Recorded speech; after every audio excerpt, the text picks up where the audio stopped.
اعوذ باللہ من الشیطان الرجیم، بسم اللہ الرحمن الرحیم۔ اگر درد رات بھر سونے نہیں دیتا تو جان لو کہ وہ منتظر ہے تمہارا، ابھی بھی اس کو انتظار ہے تمہاری دعاؤں کا۔ مانگ لو، ابھی بھی کچھ نہیں بگڑا، ابھی بھی وہ سب ہو سکتا ہے جو تم چاہتے ہو، ابھی بھی وہ سب مل سکتا ہے جو تم مانگتے ہو، ابھی بھی قبولیت کی ایک گھڑی باقی ہے، ابھی بھی تہجد کا پلڑا مقدر پر بھاری ہے۔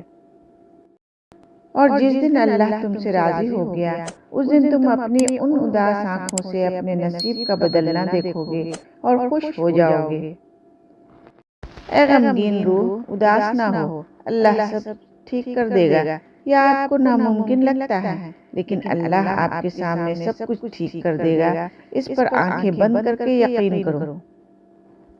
میں جب بھی پریشان اور بے سکون ہو جاؤں، اللہ پاک کی عبادت کر کے ایسا محسوس ہوتا ہے کہ میرا اللہ مجھ سے ہم کلام ہو کر کہہ رہے ہوں کہ غم نہ کرو، میں ہوں نا۔ شدت سے دعا مانگ رہے ہو لیکن لگتا ہے کہ قبول نہیں ہو رہی، تو یقین کرو قبول ہو چکی ہے۔ اللہ بس تمہیں بہترین وقت پر دینا چاہتا ہے۔ جو شدت سے مانگا جائے وہ ضرور ملتا ہے۔ اللہ آپ کی طرف ضائع نہیں جانے دیتا، وہ دلوں کے حال سے بخوبی واقف ہے، اور اگر نصیب میں بہتر ہوا تو جو تم چاہتے ہو تمہیں وہی ملے گا۔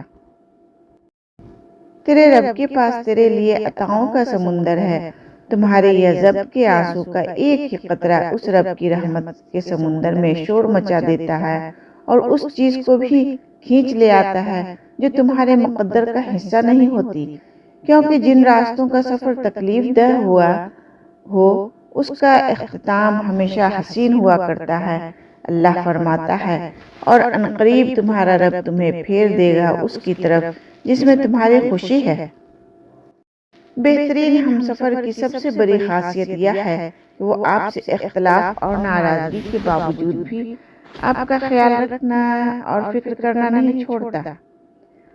صبر ہوتا نہیں، صبر کیا جاتا ہے، اور صبر یہی ہوتا ہے کہ اندر مچلتے طوفان کو خود میں تھام کر اس کے ختم ہونے کا انتظار کرنا، اپنی شدتوں کو خود میں اس طرح قید کر لینا کہ معاملہ صرف اللہ تک رہ جائے۔ خوبصورت زندگی خود بخود نہیں بن جاتی، بلکہ اس کی تعمیر روزانہ کی دعاؤں پر ہوتی ہے۔ دعا کیجیے، دعا لیجیے اور دعا دیجیے۔